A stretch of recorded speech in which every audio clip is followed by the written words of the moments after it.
What is up, Moshpit? This is the FlamingSpade here with the black and white battle I had a while ago with PirateKingVictor. And without further ado, let's just get this battle started, shall we? So, he's gonna lead off with his Jirachi, and I have my lead guitar here because this is my old Sandstorm team. And I figured, this is a typical Gen 4 situation. Maybe Stealth Rocks, maybe Trick, but he goes with the Focus Blast, telling me that he's obviously a Zorak in disguise. And I guess I should have seen it coming, because I noticed that he did have a Zorak, but I didn't, because it looks like a Rachi. So, on the top of that, he gets a crit, so no way my somewhat bulky T-Tar is going to take that hit. So I go into my Aaron here, hopefully catch him off guard the way he did to me, and he does stay in, but my Sturdy kicks in.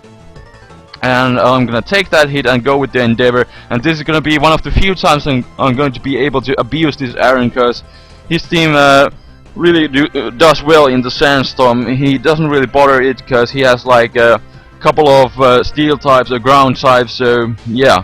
And he goes into his Burungeru here, and I can't really do anything to it, so I'm forced to switch out.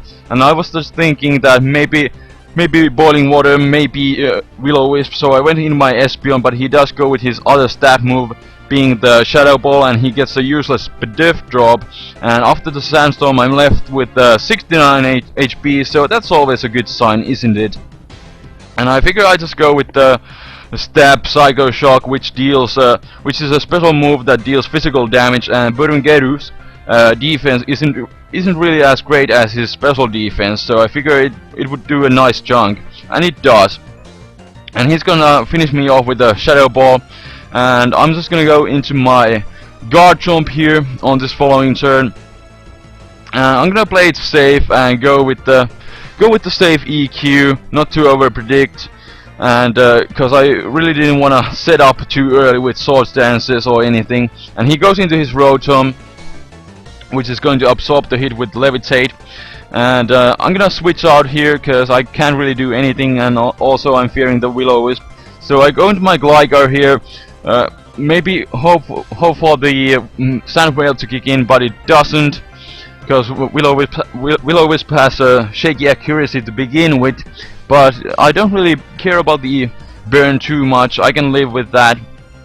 And I figure that he's gonna predict my Toxic, because there isn't really much that the Gligar can do to a Rotom Wash. So I go with the Stealth Rocks instead, and so far he's been switching a lot, so Stealth Rock may still come in handy.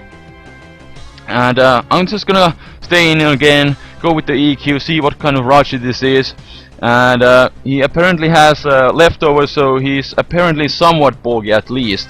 And he's gonna switch out because he knows he's gonna get a safe switch into his Rotom whatever I do.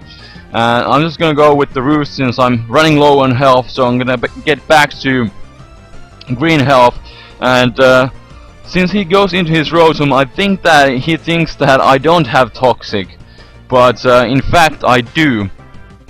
And he's gonna try to hit me with a Hydro Pump here, but this time it misses, and I do go with the Toxic and it hits, which is awesome. I'm gonna be able to stall this Rotom a bit, so I'm gonna speed up this part. And my Gligar is holding the pre-evolution stone, and I have a careful nature and max special defense, so I'm thinking I'm gonna be able to take this Hydro Pump even if he hits. But he misses again on the second turn, and he goes with Hydro Pump again and misses as I go with Roost. And I just want to see how much damage this thing can do. I'm hoping that I can take the hit really well. And now he hits the Hydro Pump, and I do take it quite nicely. I was hoping to take it a bit better, but then again Rotom Wash is now part Water type, so he gets Stab on Hydro Pump. So that's why I did a bit more than I was expecting. And the burn is kind of wearing me down also. So I'm not going to be able to stall him the way I was hoping, but still I'm at a green health, so that's all good. And now after the Toxic, the Rotom will go down, so the Star War is finally over. And yeah, I'm left with green health, so that's all good. And he goes into his Burungeru again, and after Stealth Rocks he's down to red health, and let's go EQ, please KO. But no, he barely lives. and he's gonna get a surf off, and but still, Sandstorm will finish off the Burungeru, so that's good, and I'm left with 18 HP after the burn. But he's gonna be able to go into his Rachi and just finish me off with a Psychic. I was hoping maybe Sandwhale will kick in again, but no, it's not gonna happen.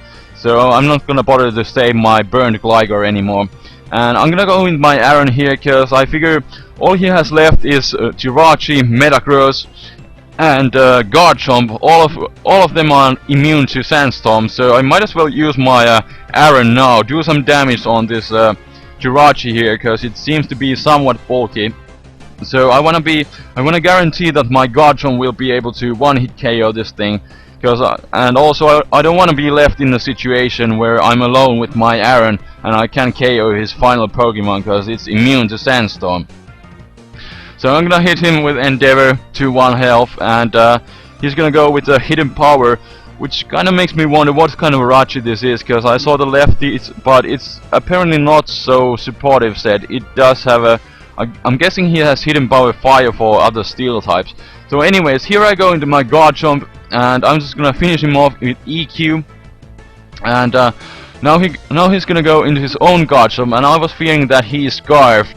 And indeed he is, cause he's gonna be able to outspeed me, or it could have been a speed type, but later on he told me that he was indeed Scarfed. But the good thing is that my Garchomp doesn't have any damage yet, so he's forced to go with the Stab Outrage in order to KO me.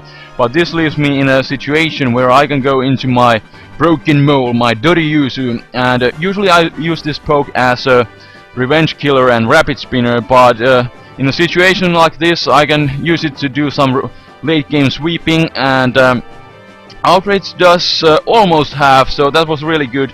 Doriyuzu doesn't have the best defenses, but it does have quite a lot of HP, so I will take the hits quite nicely. And here I go with the EQ as he switches into his Metagross, apparently as a Death Fodder, because his Garchomp was Choice Scarfed, so he's hoping to change moves and maybe KO me with EQ. So he goes into his Garchomp, and Sandwhale doesn't kick in, and I will get the EQ off. And after +2 stab, not even a Garchomp will take a hit, so that is good game. Close 1-0, PirateKingVictor. So if you enjoyed this battle, feel free to check out my channel and also check out PirateKingVictor. And by the way, I have a question for you guys. Since Black and White have been out for a while now, and I used the layout in this battle showing the pokes, what do you think about this game mechanism? Kinda familiar from PBR, that you get to see your opponent's team before the match. Has it affected your style of playing? How? And do you miss the element of surprise from Gen 4? So leave your answers below on the comment section, and like, comment and subscribe to MoshPit, and I will see you guys next time. Spade is out. Peace.